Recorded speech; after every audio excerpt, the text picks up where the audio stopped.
মারে তাও লাভ, সে যদি মরে তাও লাভ। কেমনে লাভ?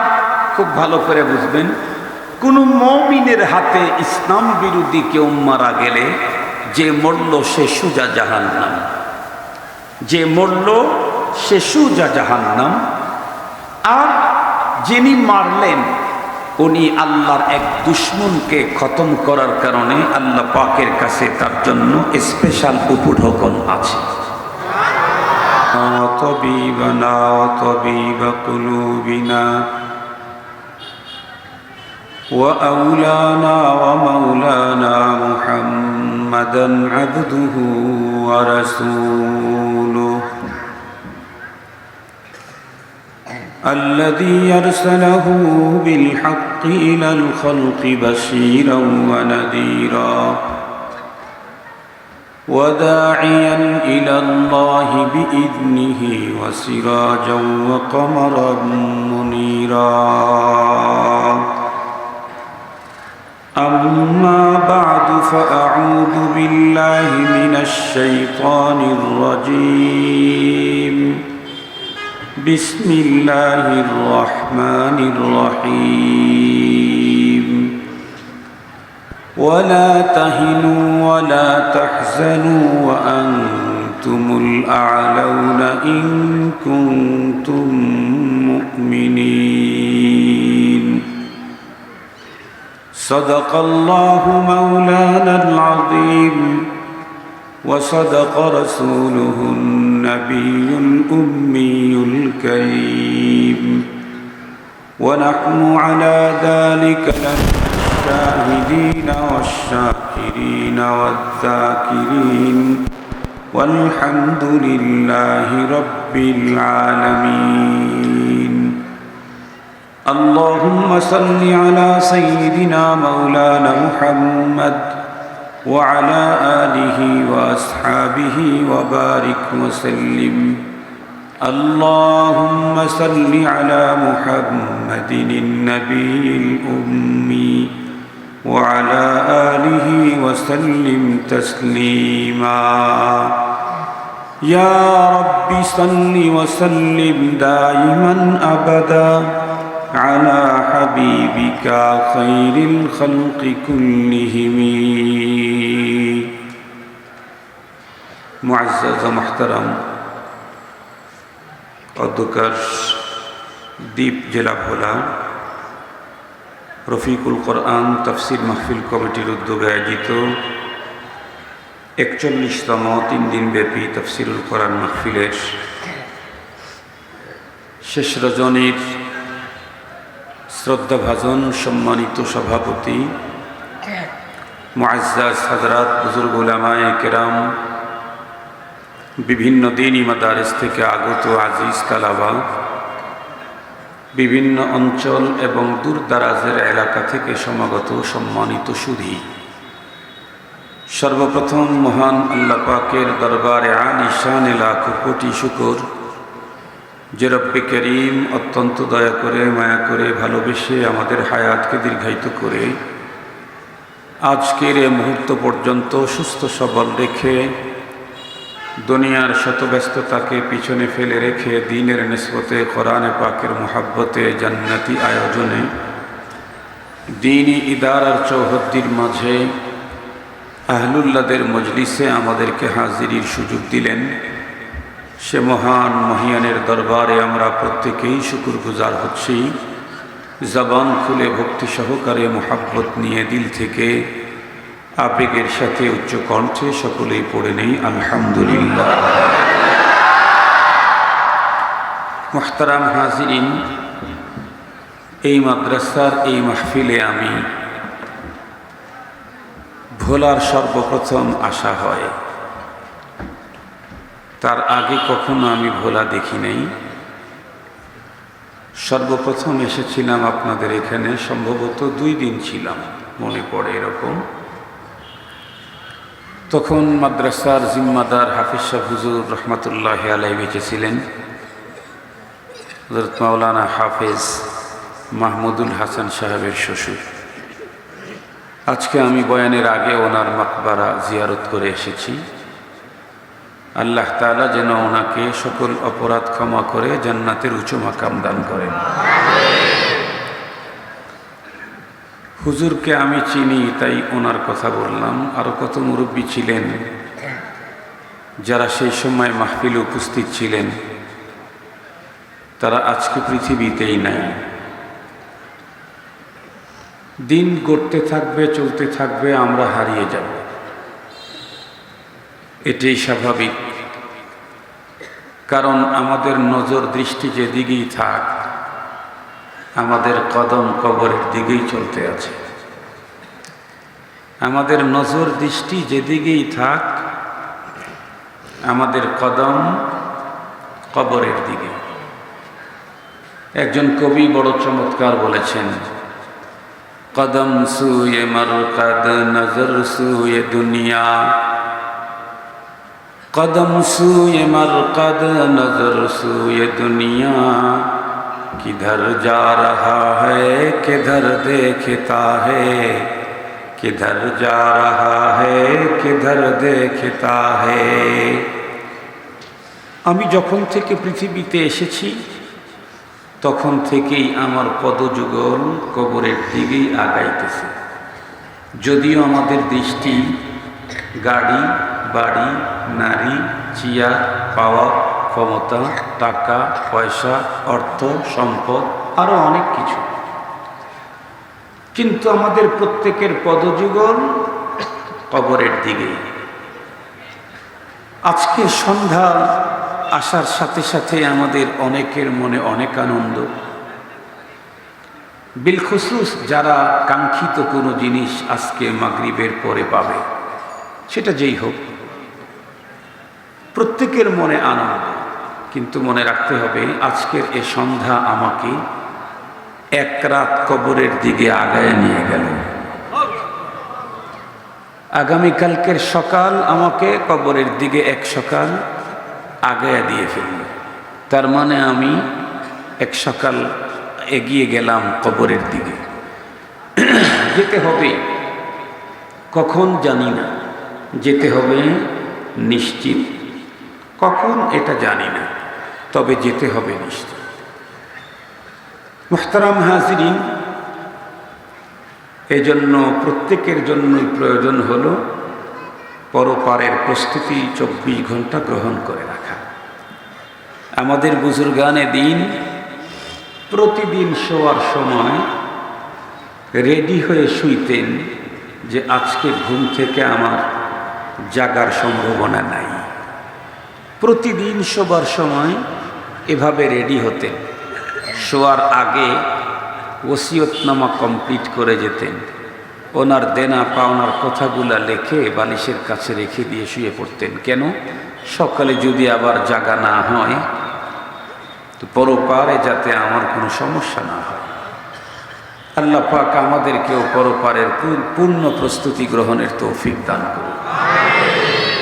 আমরা এমনই একটা মুহূর্তে বাংলাদেশে আজকে দ্বীপ জেলা ভোলাতে দ্বীনি আলোচনার সুযোগ পেয়েছি, যখন পৃথিবীর নাম করা একটি জায়গা, যেটা মুকদ্দাস জমিন, বরকতময় জায়গা, বহু নবী এবং রসুলগণের বিচরণের স্থল, এমনকি পৃথিবীর সবচেয়ে বড় রাজত্ব আল্লাহ পাক যাকে দিয়েছিলেন, হযরতে সুলাইমান আলাইহিস সালাম, উনি তামাম পৃথিবীতে রাজত্ব করেছেন যেই জমিন থেকে, সেই জমিন প্যালেস্টাইন, ফিলিস্তিন। আজকে পৃথিবীর ভয়াবহ এক দুঃসময় পার করছে তারা। আপনাদের প্রত্যেকেরই জানা, বর্তমান সোশ্যাল মিডিয়ার মাধ্যমে পৃথিবীর কোনো প্রান্তে কোনো ঘটনা দুর্ঘটনা ঘটলে দুনিয়াব্যাপী ফোকাস হতে আধা ঘন্টাও লাগে না। পৃথিবী এখন মানুষের হাতের মুঠোয়, তামাম ওয়ার্ল্ড, তামাম দুনিয়া মানুষের হাতের মুঠোয়। মুহতারাম হাজিরিন, সেইখান থেকে আমরা অবশ্যই কম বেশি প্রত্যেকেই জেনে ফেলেছি যে পৃথিবীর ইতিহাসের এক চূড়ান্ত দুঃসময় পার করতেছে গাজার মুসলমানেরা। মুহুর্মুহু প্রতিটি মুহূর্তেই আঘাত হচ্ছে অগ্নিয়াস্ত্রের, প্রাণ যাচ্ছে, শহীদ হচ্ছে হাজারো মুসলমান। সবচেয়ে বড় দুঃখ, লজ্জা এবং পরিতাপের বিষয় হল অধিক সংখ্যক শাহাদত বরণকারী নাবালেগ বাচ্চারা, শিশু, কমজোর নারী, অসুস্থ। এমনকি তারা তো হাসপাতালকে টার্গেট করে আক্রমণ করে হাজার হাজার মানুষকে নিমিষেই শহীদ করে ফেলেছে। সঙ্গত কারণেই এ পৃথিবীর ন্যূনতম বিবেক যাদের আছে, মুসলমানের কথা বলি নাই, ইনসানিয়ত যাদের আছে, মরুয়ত যাদের আছে, মনুষ্যত্ববোধ যাদের আছে, এ জাতীয় কোনো একজন মানুষ গাজার মুসলমানদের বিপক্ষ অবলম্বন করতে পারে না, অবস্থান নিতে পারে না। আর বিশ্বের সবচাইতে সিরিয়াস মুসলমানদের ঘোরতর শত্রু ইহুদিদের পক্ষে মুসলমান কোনো দিনও নিতে পারে না। আল্লাহ পাকের কোরআনে আল্লাহ তাআলা বলেন যে মুমিন কখনো মুমিনকে বাদ দিয়ে অন্য কাউকে বন্ধুরূপে মেনে নিতে পারে না। এরপরেও যদি কেউ সেদিকেই চলে যায়, রব বলেন ফাইন্নাহু মিনহুম, তাহলে তোমাদের মাঝে থাকলেও তোমরা নিশ্চিত জেনে রেখো, তোমাদের মাঝে থাকলেও সে কিন্তু তোমাদের না। তোমাদের মাঝে থাকলেও সে তোমাদের না। দুঃখের সাথে বলতে হয়, তামাম দুনিয়ার ইনসানিয়তওয়ালা মানুষগুলি যখন গাজার মজলুমদের পক্ষ নিয়েছে, সেই মুহূর্তেও যখন এদেশের গভর্নমেন্ট পর্যন্ত মুসলমানদের পক্ষ নিয়েছে, সেই মুহূর্তেও বাংলাদেশের কিছু মানুষ গাজা কেন ইসরায়েলের উপরে আক্রমণ করল এই জাতীয় প্রশ্ন তুলেছে। মূলত আল্লাহ যা করে মঙ্গলের জন্য করে। এই জাতীয় প্রশ্ন যারা উত্থাপন করেছে তাদের ব্যাপারে কোরআনে পাকের চূড়ান্ত ফয়সালাই ফয়সালা, ওয়ামান ইয়াতাওয়াল্লাহু মিনকুম ফাইন্নাহু মিনহুম। এমতো অবস্থাতেও যদি কেউ গাজার মুসলমানদের পক্ষ অবলম্বন না করে ইসরায়েলের পক্ষ অবলম্বন করে, তাহলে আমার দেশে থাকলেও, আমার মসজিদে থাকলেও, আমার মাদ্রাসায় থাকলেও, আমার সাথে মিশে থাকলেও সে আমার না, সে হলো তাদের। সে আমার না, সে, কথা বলেন, আমি বলেছি নাকি আল্লাহ বলেছেন? মুহতারাম হাজরিন, তো আজকে পৃথিবীর প্রান্তে প্রান্তে মুসলমানদের অনেক দুঃখ দুর্দশা। শহীদ হচ্ছে মুসলমান, নির্যাতিত হচ্ছে মুসলমান, পঙ্গু হচ্ছে প্রতিদিন ডজন ডজন শত শত মুসলমান, প্রাণ হারাচ্ছে মুসলমান, হাজারো নির্যাতনের শিকার মুসলমান। তাহলে কি মুসলমান আজীবন নির্যাতনই থেকে যাবে, নাকি মুসলমানদের বিজয়ের কোনো সম্ভাবনা আছে? যদি থেকে থাকে তাহলে কখন সে বিজয়, কোন পথে সে বিজয়? এই বিষয়টাই আজকে আপনাদের খেদমতে আল্লাহ পাকের কোরআন থেকে পেশ করব।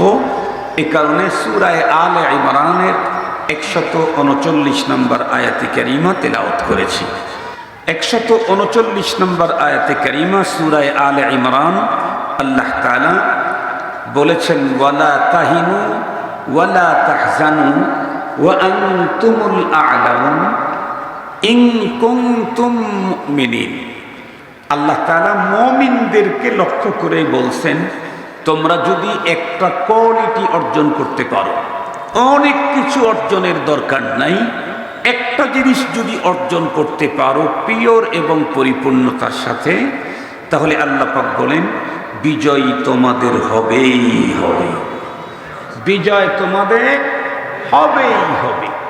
এই আয়াতে কারিমার তাফসিরে তাওজিহুল কোরআনেও লিখেছে। তাওজিহুল কোরআন মানে সবচাইতে সংক্ষিপ্ত তফসির।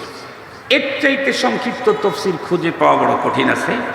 বর্তমান পৃথিবীর বড় আলেম, আলমী ইসলামিক স্কলার আল্লামা মুফতি তকি উসমানী হাফিজাহুল্লাহ, উনি লিখেছেন যে মূলত আমরা প্রত্যেকেই জানি ইসলামের শুরু যুগে অনেক যুদ্ধ হয়েছে এবং যুদ্ধের ভিতরে ইউকাতিলুনা ফি সাবিলিল্লাহি ফায়াকতুলুনা ওয়া ইউকতালুন, আল্লাহ পাক আগেই বলেছেন যুদ্ধে গেলে মুমিন মারবে মরবে, মুমিন মারবে মরবে।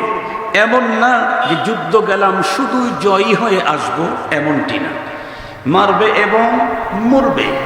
তবে মুমিন যে সে যদি মারে তাও লাভ, সে যদি মরে তাও লাভ। সুবহানাল্লাহ বললেন না কিছু? মুমিন যদি মারে তাও লাভ, সে যদি মরে তাও লাভ। কেমনে লাভ? খুব ভালো করে বুঝবেন।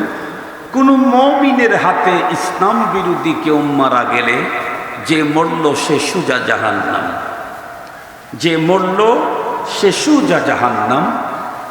আর যিনি মারলেন উনি আল্লাহর এক দুশমনকে খতম করার কারণে আল্লাহ পাকের কাছে তার জন্য স্পেশাল উপঢৌকন আছে। আর উনি যদি আল্লাহর দুশমনের সাথে মোকাবেলা করতে গিয়ে উনি মরে যান, তাহলে তো আল্লাহ পাকের কোরআনে আল্লাহ তাআলা সিরিয়াস কথা বলেছেন। আল্লাহ তাআলা বলেন, ওয়ালা তাহসাবান্নাল্লাযীনা কুতিলু ফী সাবিলিল্লাহি আমওয়াতা।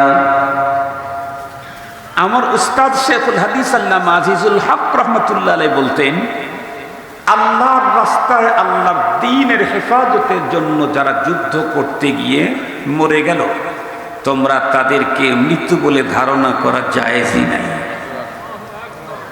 আল্লাহ বলেন লা তাহসাবান্না, কখনোই ধারণা করো না, বরং বালহুম আহইয়া ইনদা রাব্বিহিম ইউরযাকুন। তারা প্রত্যেকে জীবিত আর মালিকের পক্ষ থেকে প্রতিনিয়ত তাদেরকে শিডিউল অনুযায়ী খাবার সরবরাহ করা হচ্ছে। তাফসীর বললাম না কোরআনের তরজমা বললাম? কোরআন শরীফের তরজমা বলছি, তাফসীর বলি নাই। এজন্যে মুমিন অগ্রসর হবে সেখানেই দেখি। কোরআনে পাকে আছে ওয়ালা ইয়াতুনা মাউতিআন ইয়াগীদুল কুফার। মুমিন যদি ইসলামের পক্ষে কাফেরকে পৃথিবী থেকে নিশ্চিহ্ন করার জন্য এক কদমও উঠায়, এক কদম, আর বেশি উঠাইতে পারে না, এক কদম উঠাইছে বলে এখানেও তার পাওনা আছে। এক কদম জমিনে ফেলেছে, এখানেও তার পাওনা আছে। এই জন্য মুমিনের জীবনে কোনো ব্যর্থতা নাই, ব্যর্থতার অপশনই নাই। প্রকৃত মুমিন যে তার জীবনে ব্যর্থতা নাই। আমি তো আজকে না কালকে কোনো এক সময় বলেছি, যারে ভাই আমরা তো পৃথিবীতে এসেছি পৃথিবীতে থাকার জন্য না, এসেছি হলো জান্নাত জিতার জন্য। যেমন আমাদের দেশে বিদেশ থেকে মাঝে মাঝে খেলোয়াড়েরা আসে না, আসে না? তারা এদেশে খেলোয়াড়েরা আসে কি এদেশে থাকার জন্য? ট্রফি জেতার জন্য আসে। কি জেতার জন্য আসে? ট্রফি জেতার জন্য আসে। তাদেরকে যতই উন্নত মানের এসি রুমে উন্নত খাবারের ব্যবস্থা করুক, আমেরিকা থেকে, ব্রিটেন থেকে, জার্মান থেকে, ওই যে আরো কোন কোন রাষ্ট্রের খেলোয়াড়রা ভালো খেলে, এদেরকে যত উন্নত ব্যবস্থাই এদেশে করুক না কেন, তারা কি থাকবে না চলে যাবে? এসেছে কিসের জন্য? ট্রফি জেতার জন্য। তবে ট্রফি এসি রুমের ভিতরে বসে বসে খানা খাইলে ট্রফি জেতা যায় না। ট্রফি জিততে চাইলে খেলার ময়দানে, মাঠে, কথা বলেন, ঝাঁপিয়ে পড়তে হয়। সেখানে যুদ্ধ করা লাগে, জিতা লাগে, জীবনকে বাজি রেখে পথ চলতে হয়, তাহলে ট্রফি জিতা যায়। আমিও পৃথিবীতে এসেছি জান্নাত জিতার জন্য, থাকার জন্য নয়। পৃথিবীর প্রতিটি মানুষ পৃথিবীতে এসেছি আল্লাহ পাকের জান্নাত জিতার জন্য। তবে জান্নাত জিততে চাইলে ঘরের ভিতরে শুধু মজায় মজায় খানা খেয়ে জান্নাত জিতা যায় না। ট্রফি জিততে যেমন খেলার ময়দানে অবতীর্ণ হতে হয়, জান্নাত জিততে চাইলে প্রয়োজনে আল্লাহর দ্বীন রক্ষার জিহাদের ময়দানে অবতীর্ণ হতে হয়। সেখানে গিয়ে আমি ওই ময়দানে ঢুকলে আমি জান্নাত জিতে যাব। দুনিয়ার খেলোয়াড়রা খেলার ফিল্ডে ঢুকলেই কিন্তু ট্রফি পায় না। কিন্তু মুমিন যদি দ্বীন রক্ষার জিহাদের ময়দানে ঢুকলেই জান্নাত, ঢুকলেই সে যদি জয় হয় তাও জান্নাত। প্রত্যেকেই জানি পৃথিবীর মাত্র 3টা মসজিদ এমন আছে যেই মসজিদকে উপলক্ষ করেই সফর করতে হয়, করা যায় না, করতে হয়। এই 3 মসজিদকে উপলক্ষ করে সফর করার অনেক ফজিলত বর্ণনা করা হয়েছে। তার মধ্যে প্রথমটা মসজিদে হারাম, দ্বিতীয়টা মসজিদে নববী, তৃতীয়টা বাইতুল মাকদিস। আপনারা বলেন, আমি যদি আপনাদের 3 জনকে দাওয়াত করলাম, আমি আপনাদের 3 জনের থাকা খাওয়ার ব্যবস্থা করব না? কথা বলেন না কেন? আমি যতদূর বলি হই, দাওয়াত যেহেতু করেছি থাকা খাওয়ার ব্যবস্থা করবই আমি। আল্লাহ যেহেতু নবীদের এই দোয়া কবুল করেছেন, পৃথিবীর প্রান্ত প্রান্ত থেকে মানুষ বাইতুল মাকদিসকে লক্ষ্য করেও যাবে, আর সেখানে 2-4 রাকাত সালাত আদায় করলে জীবনের সব গুনাহ ক্ষমা করে দেওয়া হবে। এই জাতীয় যে আবেদন নবীদের আবেদন তো আল্লাহ পাকের কথা। নবীগণ বলেন, বলান কে? একটু জোরে বলেন না। নবীগণ বলেন, কিন্তু বলান কে? আল্লাহ। সঙ্গত কারণে নবীদেরকে দিয়ে আল্লাহ পাক দাওয়াত দিয়ে রাখবেন, আর সেই ঘরটা যুগ যুগ ধরে অন্যদের হাতে দখল হয়ে থাকবে, তা কখনোই হতে পারে না। এজন্য গাজার মুসলিম গুটি কয়েক হলে কি হবে? গাজার মুসলিম গুটি কয়েক নিরস্ত্র হলে কি হবে? কিন্তু এদের সাথে আছে মহান মালিকের মদদ, আছে, থাকবেই। এদের দিয়েই বাইতুল মুকাদ্দাসকে মুক্ত করে তাম পৃথিবীর মুসলমানদের গুনাহ মাপের সুবর্ণ সুযোগের ব্যবস্থা করে দিবেন আসমান জমিনের মালিক আল্লাহ। তবে মুহতারাম, বিজয় আমাদের আসবে, এর জন্য অনেক কিছু দরকার নাই। ওরা যত অস্ত্র তৈরি করবে, যত প্রযুক্তি তৈরি করবে, আমাকেও সেই প্রযুক্তিতে যেতেই হবে না। আমি চেষ্টা করব, যতটুকুন পারব। তবে একটা জিনিস আমাকে লাগবে, প্রযুক্তিতে ওরা যত উন্নত হবে, ঈমানে আমাকে তত উন্নত হতে হবে। অনেক প্রযুক্তির প্রয়োজন নাই, একটা জিনিস দরকার আছে।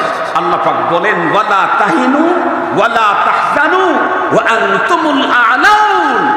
আসলে মূলত এই আয়াতে কারিমাটা নাজিল হয়েছে, আমরা প্রত্যেকেই জানি, উহুদের যুদ্ধে, বদরের যুদ্ধে মুসলমানদের অবস্থা কি ছিল আপনারা জানেন তো অবশ্যই। মুহতারাম হাজরিন, একটা পর্যায়ে তো মুসলমান প্রাথমিক পর্যায়ে বিজয় হওয়ার পরে পরবর্তীতে রাসূল করিম সাল্লাল্লাহু আলাইহি ওয়াসাল্লামের একটা নির্দেশনা, উহুদের যুদ্ধে এই ভুল বোঝার কারণে হযরত আব্দুল্লাহ ইবনে জুবাইর রাদিয়াল্লাহু তাআলা আনহুকে দিয়ে 50 জনের এক তীরন্দাজ বাহিনীকে পশ্চাৎপথ থেকে আক্রমণ করতে পারে মতো একটা জায়গায় দাঁড় করাইয়া দিয়েছিলেন। ইতিহাস আপনাদের জানা আছে, এই জন্য আমি এটা পুরাটা বলতে চাচ্ছি না। তো সেইখান থেকে প্রথম চান্সেই যখন মুসলমান কাছে ওরা যখন পরাজয় হয়ে গেল, গনিমতের রেখে দেওয়া মালগুলি যখন সাহাবায়ে কেরাম নিতেছিল, তারা চিন্তা করলো যে এখানে থাকার তো আর এখন প্রয়োজন নাই। যদিও উনি নিষেধ করলেন হযরত আব্দুল্লাহ ইবনে জুবাইর যে না, আপনারা যায়েন না, নবীজির পরবর্তী নির্দেশনা আসার পর্যন্ত কেউ যায়েন না। কিন্তু ওনার কথা অনেকেই মানল না, গুটি কয়েক সেখানে থাকলো। এই চান্সে কাফেরেরা দেখলো যে এখন তো বেশি লোক নাই, এর আক্রমণ করলো। যারা ওখানে ছিলেন তারা জীবন বাজি রেখে যুদ্ধ করলেন, কিন্তু সবগুলি শহীদ হয়ে গেল। ওদের পরবর্তীতে আচমকা আক্রমণে এক পর্যায়ে ছত্রভঙ্গ হয়ে গেল। লম্বা কথা। এরপরে আল্লাহ পাক আবার মুসলমানদেরকে দ্বিতীয়বার ওই ময়দানে বিজয় দান করলেন। দান করার পরে আল্লাহ পাক মুসলমানদেরকে জানায় দিলেন যে আসলে বিজয় তোমাদের জন্যই, তবে থাকতে হবে একটা জিনিস। বিজয় তোমাদের জন্যই পৃথিবীতে, তবে থাকতে হবে একটা জিনিস, সেটা হলো ওয়া আনতুমুল আ'লাউনা ইন কুনতুম মুমিনিন। তুমি যদি শুধু মুমিন হতে পারো, নাম্বার 1 মুমিন, পিওর মুমিন, তাহলে বিজয় তোমার কদম চুমবেই চুমবে। মুহতারাম হাজরিন, আমাদের তো অনেক কিছু অর্জন হলেও মূল পুঁজি দিন দিন হারায়া যাচ্ছে। ঠিক বললাম না ঠিক বললাম? আমাদের অনেক কিছু এখন অর্জন হলেও মূল পুঁজি ঈমান, এই ঈমান আমাদের থেকে হারায়া যাচ্ছে। মুহতারাম হাজরিন, আমলে অনেকটাই আগানো আছি, পোশাক পরিচ্ছেদে অনেকটা ভালো আছি, প্রযুক্তিতে অনেকটাই আগানো আছি, অস্ত্র শস্ত্রে অনেকটাই অ্যাডভান্স আছি, সব দিক থেকে কথায় তো এত পাকা, আমাদের এক একজনের কথা শুনলে মনে হয় অতীতের মনীষীরা ফেল। বর্তমান সময়ের ছোট্ট বাচ্চারা যে দামি কথা বলে, কথায় আমরা বড় পাকা, কিন্তু কাজে আমরা সিরিয়াস কাঁচা। মুহতারাম হাজরিন, তথ্য প্রযুক্তিতে আগানো, শিক্ষা দীক্ষাতে আগানো, অস্ত্র শস্ত্রে আগানো, সব দিক থেকে আগানো থাকলেও মূল জায়গাতে আমরা অনেক পিছিয়ে আছি। সেটা হলো আমাদের ঈমানের অবস্থা বড়। কথা বলেন না কেন? আমাদের ঈমানের অবস্থা বড়। ঈমানের অবস্থা যে বড় জটিল, এটা বুঝবার জন্য সারা রাত আপনাদেরকে মিসাল দিতে হবে না। একটা মিসাল দিলে বুঝবেন। আপনাদের অঞ্চলে হয়তো নাই, আমাদের অঞ্চলে আছে। কি, অনেক সময় দেখা যায় হুজুর বয়ান করতেছেন মসজিদের ভিতরে অথবা ওয়াজ মাহফিলে, হুজুর কথা বলতেছেন কোরআন শরীফ দিয়ে, হুজুর কথা বলতেছেন হাদিস শরীফ দিয়ে, কথা বলতেছেন সুদের বিরুদ্ধে। সাথে সাথে সুদখোর মুসল্লি থাকলে সে দাঁড়ায়া যায়, যদি তার পাওয়ার থাকে সে দাঁড়ায়া যায়, বলে হুজুর এই বক্তব্যটা বন্ধ করেন। তাহলে আপনি বলুন তো দেখি, সুদের বিরুদ্ধে কথা বলতেছে, সুদের বিপক্ষে, উনি কি ওনার কথা বলতেছেন না কোরআনের? আর একটু জোরে বলেন তো। কোরআনের কথা বলার পরেও মসজিদের মুসল্লি দাঁড়ায় বলে এটা বন্ধ করেন। তাহলে বলুন তো দেখি, মসজিদে আসছে নামাজি বটে কিন্তু ঈমানদার? আর একটু জোরে বলেন, ঈমানদার। এই জন্যই তো আমাদের বিশ্বনবীজি বলেছেন, কিয়ামতের আগে অবস্থা এতটাই বেগতিক হবে, পুরা মসজিদ থাকবে ভরপুর মুসল্লিদের দ্বারায়, কিন্তু খুঁজতে গেলে একজন ঈমানদার মুসল্লি খুঁজে পাওয়া যাবে না। দিন যত গড়তেছে, বলুন তো দেখি এই পার্সেন্টেজ, এই অবস্থানের দিকে মানুষ যাচ্ছে কিনা? খুব ভালো করে বুঝবেন কথাগুলি মুসলমান ভাইরা আমার। এই জন্য ঈমান কাকে বলে, ঈমান কি জিনিস, ঈমান কোথায় শেখানো হয়, এই কথাটা আপনাদের খেদমতে বলেই বিদায় নেব। একদম সহজ ভাষায় ঈমানের সংজ্ঞা বলি। আল্লাহ পাক আমাদেরকে বলেছেন, লা তাহিনু ওয়া লা তাহজানু ওয়া আনতুমুল আ'লাউন। তোমরা ভয় পেও না, হীনমন্যতা হইও না, পেরেশানি হইও না, হীনবল হইও না, তোমরাই বিজয়ী হবে। সত্য হলো একটা, সেটা হলো কি হতে হবে? আর কি বলেন, কি হতে হবে? পিওর ঈমানদার, খাঁটি ঈমানদার, এক নম্বরের ঈমানদার হতে হবে। এখন জানতে হবে, বুঝতে হবে ঈমান কি জিনিস। হুজুর আমি তো 5 ওয়াক্ত সালাত আদায় করি, আমি কি মুমিন না? আমাদের দেশের অনেক মানুষই তো বলে, আমরা মাদ্রাসায় টাকা দেই, আমরা কি মুমিন না? আমরা মসজিদ তৈরি করে দেই, আমরা কি মুমিন না? আমরা ইতিমখানা বানাই, আমরা কি মুমিন না? আমরা হুজুরদেরকে সম্মান করি, ডেকে নিয়ে এসে দাওয়াত খাওয়াই, হাদিয়া দিই, আমরা কি মুমিন না? এই কথাটা বর্তমান সমাজের ভিতরে বেশি শোনা যায়। এই জন্য খুব ভালো করে মনে রাখবেন, ঈমানের এমনই একটা সংজ্ঞা বলবো, এক সংজ্ঞাতে ঈমান আর বেঈমান বোঝা বড় সহজ হয়ে যাবে। মুসলমান ভাইরা আমার, ঈমান হলো জানার পরে মানার নাম হলো ঈমান। এখন কি জানার পরে কি মানার নাম ঈমান? একদম সহজ কথা বলি, কোরআনুল কারীমের বিসমিল্লাহর বা থেকে সূরা নাসের সিন পর্যন্ত যা আছে, টোটালটার উপরে অবিচল আস্থা আর পূর্ণ বিশ্বাসের নাম হলো ঈমান। মুসলমান ভাইরা আমার, কোরআনে পাকের বিসমিল্লাহর বা থেকে সূরা নাসের সিন পর্যন্ত টোটাল কোরআনে যা আছে, সবগুলি অন্তরের গভীর থেকে অবিচল আস্থা আর পূর্ণ বিশ্বাস স্থাপন করার নাম হলো ঈমান। খুব ভালো করে বুঝবেন, ঈমানদার হতে চাইলে পুরা কোরআন মানতে হয়, কিন্তু ঈমান কখন চলে যায় এটাও তো জানা দরকার। বেঈমান কখন হয়, এই বিষয়টাকে বুঝাবার জন্য একটা ফিকহি মাসআলা বললে ভালো বুঝবেন। বলুন তো দেখি, আমরা নামাজ পড়ি, নামাজ আদায় করি, সালাত আদায় করি, এই নামাজ পড়তে গেলে আগে পরে কিছু ফরজ আছে না নাই? নামাজের বাহিরে ভিতরে কথা বলেন না, কয় ফরজ? আরে দুই একটা কম বেশি হলে নাম্বার কাটা হবে না, বলেন একটা বলে ফেললি তো হলো। এখানে তো আর ইন্টারভিউ হচ্ছে না। ধরেন 13টা 14টা 15 15টা 20টা একটা বলেন, আমি মূল উদ্দেশ্য নামাজের ফরজগুলাকে আপনাদেরকে জানানো না, এখান থেকে একটা পয়েন্ট নেওয়া। নামাজের বাহিরে ভিতরে 13 ফরজ। 13 ফরজের একটা হলো কাপড় পাক। ভালো করে বুঝবেন, কাপড় পাক হওয়া ফরজ না পরিষ্কার হওয়া ফরজ? মাশাআল্লাহ, এখানে খুব ভালো বুঝেছেন। আমাদের দেশে জায়গায় জায়গায় হাদিস লেখা আছে, বাংলা হাদিস কি পরিষ্কার পরিচ্ছন্নতা ইমানের অঙ্গ। ডাহা মিথ্যা কথা। এটা কি বলেন? ডাহা মিথ্যা কথা। পরিষ্কার পরিচ্ছন্নতা ইমানের অঙ্গ। আত্মহুর শাত্রুল ঈমান, পবিত্রতা হলো ইমানের অঙ্গ। পবিত্রতা ইমানের অঙ্গ। পরিষ্কার পরিচ্ছন্নতাও ইমানের জন্য প্রয়োজন, তবে পরিষ্কার পরিচ্ছন্নতা হলো সুন্নাত আর পবিত্রতা হলো ফরজ। কথা বলেন, পবিত্রতা কি? ফরজ। পরিষ্কার পরিচ্ছন্নতা হলো সুন্নাত। এজন্য কাপড়টা যদি অপরিষ্কার থাকে কিন্তু পবিত্র যদি থাকে তাহলে নামাজ হবে।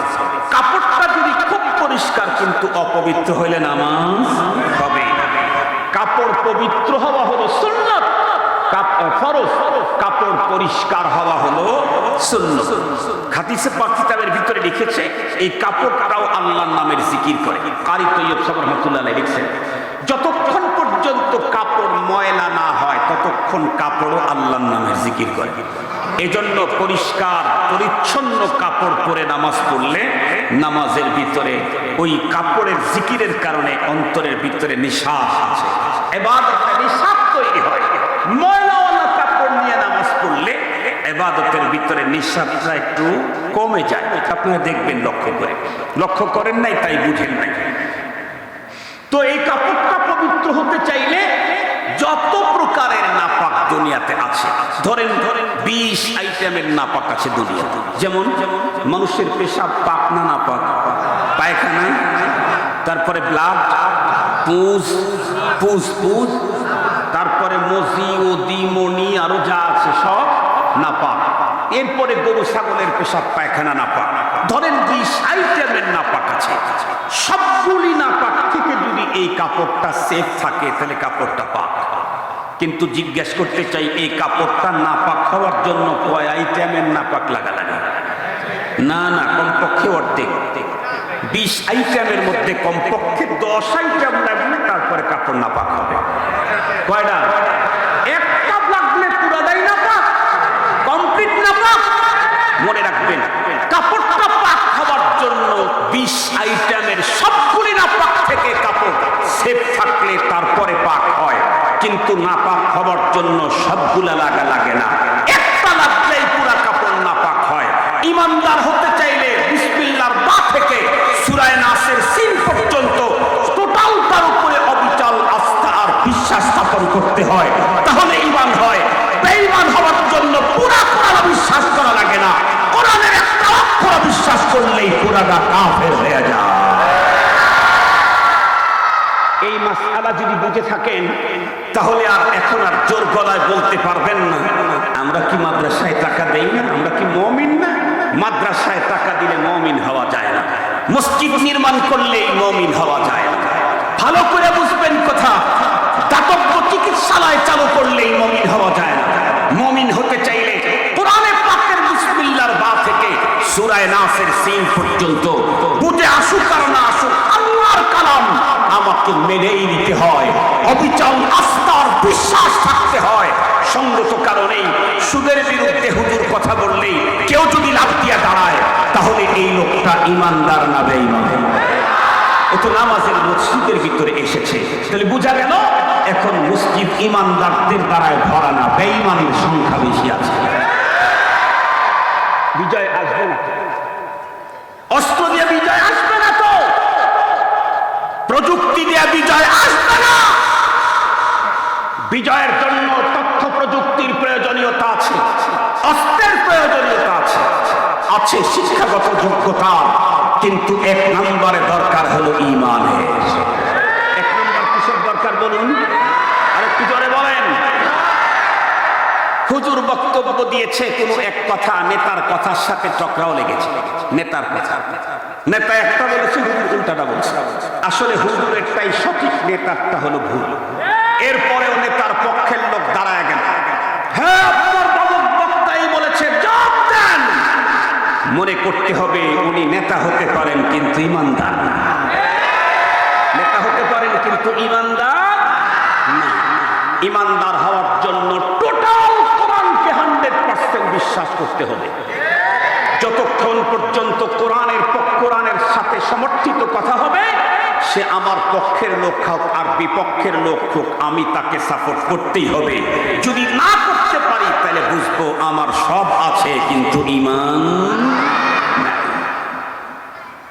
মুসলমান ভাইরা আমার কথা ভালো করে বুঝবেন। আমার দেশের অনেক লোকই তো বিভিন্ন সময়ে বলে দেশের জন্য আর এ দেশের মানুষের জন্য মোল্লারা কি করেছে, মোল্লারা দেশকে কি দিয়েছে। এই জাতীয় কথা আমরা অনেক সময় টকশোতে, অনেক শোতে শুনতে পাই। কিন্তু আমি গর্ব করে চ্যালেঞ্জ করে বলতে পারি, মোল্লারা মুমিনদেরকে এমন বস্তু দিয়েছে যা দুনিয়ার কেউ কোনোদিন দিতে পারে না। খুব ভালো করে বুঝবেন মুসলমান, দুনিয়ার বিজয়ের জন্য যেমন ঈমান দরকার, পরপরের সুখ শান্তির জন্যও ঈমান দরকার।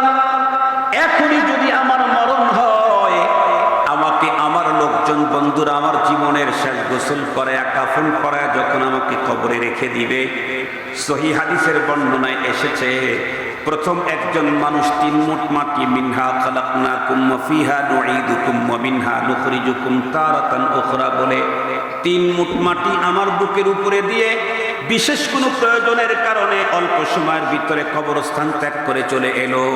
40 কদম পিছনে আসার সঙ্গে সঙ্গে আতাহু মালাকানে আসওয়াদানে আজরাকার জাকান।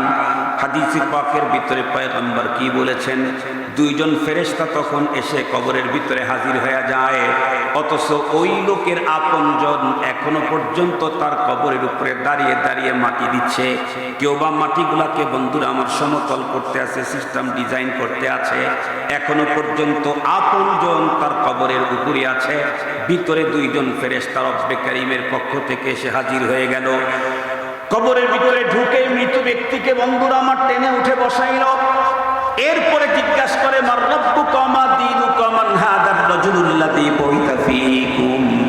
জিজ্ঞাসা করে, আপনারা তো জানেন, সহজে বুঝবেন, আমার দেশের কোনো একজন মানুষ যদি এখন আমার দেশের এরিয়া পার হয়ে ইন্ডিয়ার কাঁটাতারের বেড়া পার হয়, সঙ্গে সঙ্গে ওই জায়গাতে ইন্ডিয়ার লোকেরা আমাদের বন্ধুরা আমার ভিসা চেক করবে কিনা?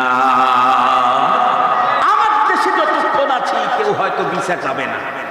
যেই কাঁটাতারের বেড়া পার হবো তাদের সাথে আমাদের কত সম্পর্ক, স্বামী স্ত্রীর মতো, ভাই ভাইয়ের মতো, বাবা ছেলের মতো।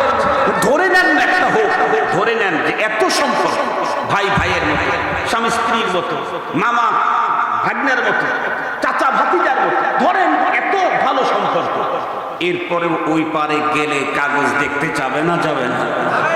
আপনি যদি তখন বিএ পাশের পর্যন্ত যত ডিগ্রি আছে সব কাগজগুলো যদি দেখান, এই যে আমার এসএসসি, এইচএসসি, বিএ, এই যে কি এর আগে কি কি আছে জানি, এর আগে কিছু ডিগ্রি আছে না, এখন কি কি ওই যে ছেলেদের আগে তো ছিল হলো মানে প্রাইমারিতে পিএসসি, পিএসসি, জিএসসি, আরো কি কি আছে না এখন নতুন নাম, সব ডিগ্রির কাগজ যদি দেখায়, বলেন তো দেখি ইন্ডিয়ার লোকেরা কি বলবে? এই বস্তা নেওয়ার তো দরকার নেই, ওই ছোট্ট এতটুকু কাগজটা দেখাইলেই হবে। কোন কাগজ? ভিসার কাগজ। ভিসার কাগজ কিন্তু এত বড় হয় না, ভিসার কাগজ এই এতটুক অথবা এই এতটুক হয়। ওই ভিসার এতটুক কাগজ দেখাও, এগুলি দরকার নেই, এগুলি তুমি তোমার চাকরির জায়গায় দেখাও। এই দেশে ঢুকছো তো ভিসাটা দেখা। ওদের সাথে আমাদের এত সম্পর্ক, তারপরেও কাঁটাতারের বেড়া পার হইতে যদি ভিসা দেখতে চায়, এই দুনিয়া ছেড়ে যখন কবরের জগতে ঢুকবো, ফেরেশতারা ভিসা দেখতে চাইব না?